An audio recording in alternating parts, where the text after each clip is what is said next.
Madhyanchal sociological society विगत कई दिनों से कुछ ना कुछ एकेडमिक कार्यक्रम करती आ रही है।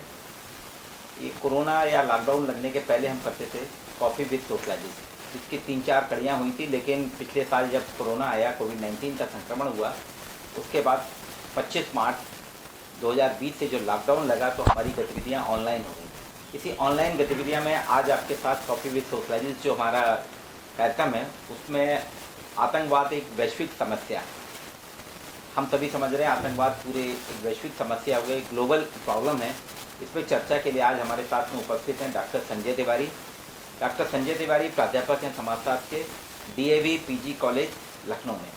आज वो हमारे साथ में, उनसे हमें चर्चा करेंगे कि आतंकवाद एक वैश्विक समस्या है। इस पर आप अपना समाजशास्त्र दृष्टिकोण रखिएगी कि आतंकवाद क्या है, कैसे होता है, इसके क्या क्या समाज पे प्रभाव पड़ते हैं और इसका समाधान कैसे किया जाता है।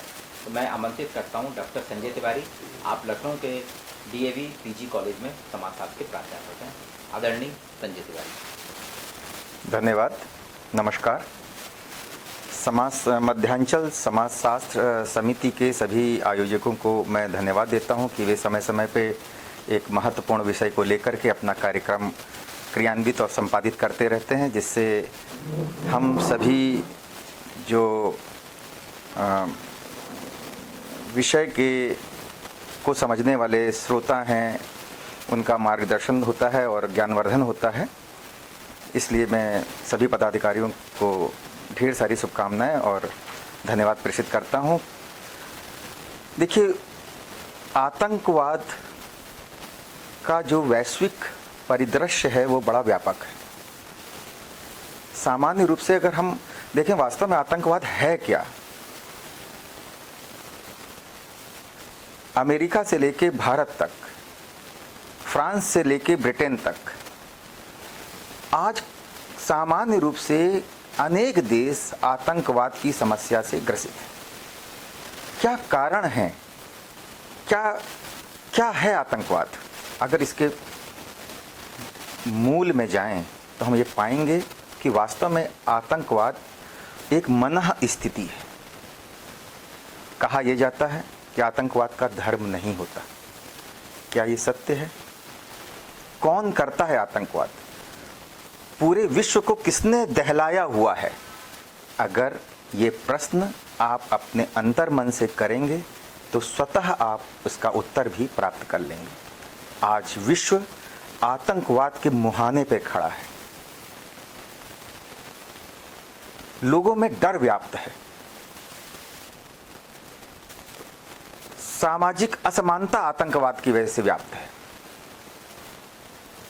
हथियारों का अधिक उत्पादन, जो कि हमें अन्य से ज्यादा उत्पादन हथियारों का वर्तमान समय में हो रहा है। क्यों हो रहा है? कहां जा रहे हैं हथियार? कहां पर उनका उपयोग हो रहा है? अगर इन विषय पर हम दृष्टिपात करें तो हम यह पाते हैं कि वास्तव में आज विश्व त्राहिमाम कर रहा है आतंकवाद से।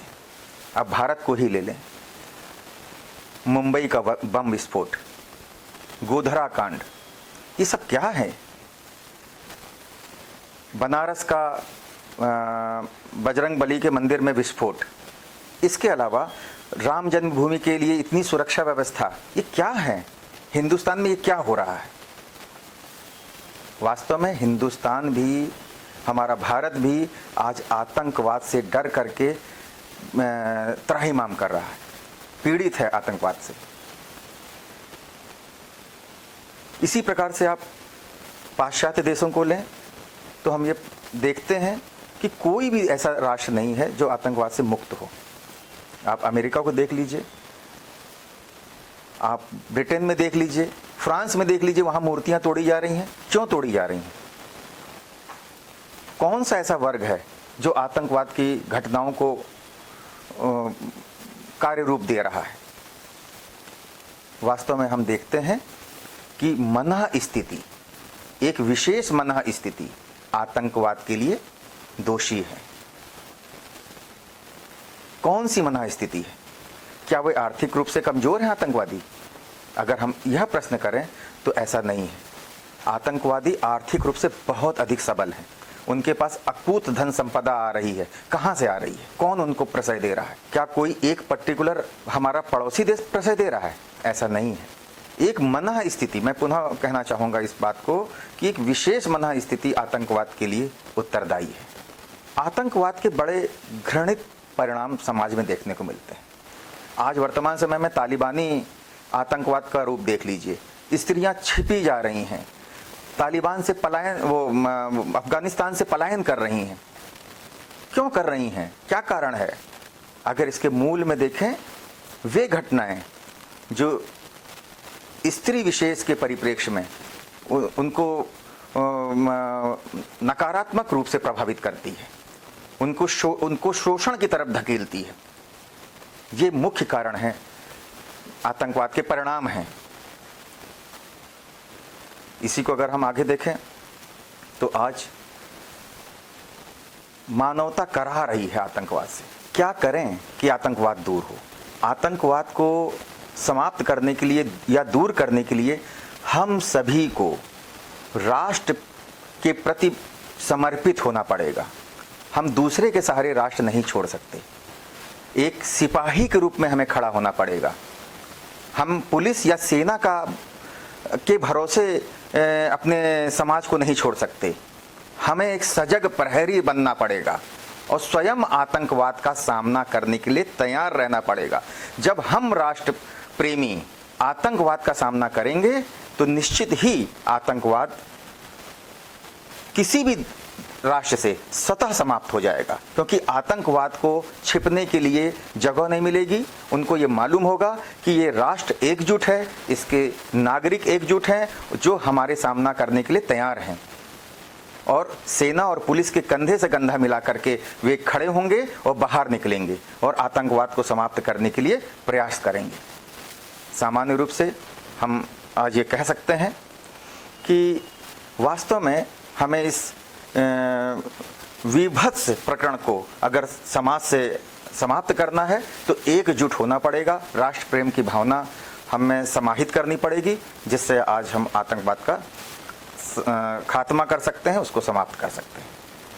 इस विषय पे डॉक्टर ध्रुव त्रिपाठी जी का मैं धन्यवाद, डॉक्टर ध्रुव दीक्षित जी का मैं धन्यवाद प्रेषित करता हूं, और मध्यांचल समाज शास्त्री समिति का धन्यवाद प्रेषित करता हूं कि उन्होंने मौका दिया। लेकिन भविष्य में मैं और आऊँगा। आज तो डॉक्टर साहब ज़्यादा तैयार नहीं था, तो फिर इस विषय में बोलूँगा जरूर। डॉक्टर संजय तिवारी जी, आपने बहुत ही बेबाक टिप्पणी करी। आतंकवाद एक वैश्विक समस्या है और मूल बिंदु आपने उठाया कि हर नागरिक को देश के हम सभी नागरिकों को राष्ट्र प्रेम के प्रति जागृत होना होगा, राष्ट्र प्रेमी बनना होगा और सबको एक प्रहरी के रूप में खड़े होना पड़ेगा। चाहे वो शिक्षक हो, व्यापारी हो, फोटोग्राफर हो, पत्रकार हो, नेता हो, सभी को राष्ट्र का प्रहरी बनना होगा। मैं अत्यंत आभारी हूँ कि अपने व्यस्तम समय में से संजय तिवारी जी ने मध्यांचल सोशलॉजिकल सोसाइटी को अवसर दिया और आतंकवाद एक वैश्विक समस्या पर अपने विचार दे धन्यवाद। धन्यवाद डॉक्टर ध्रुव दीक्षित जी, मैं आपका आभारी हूँ कि आपने मुझे समय दिया। बहुत बहुत धन्यवाद। नमस्कार।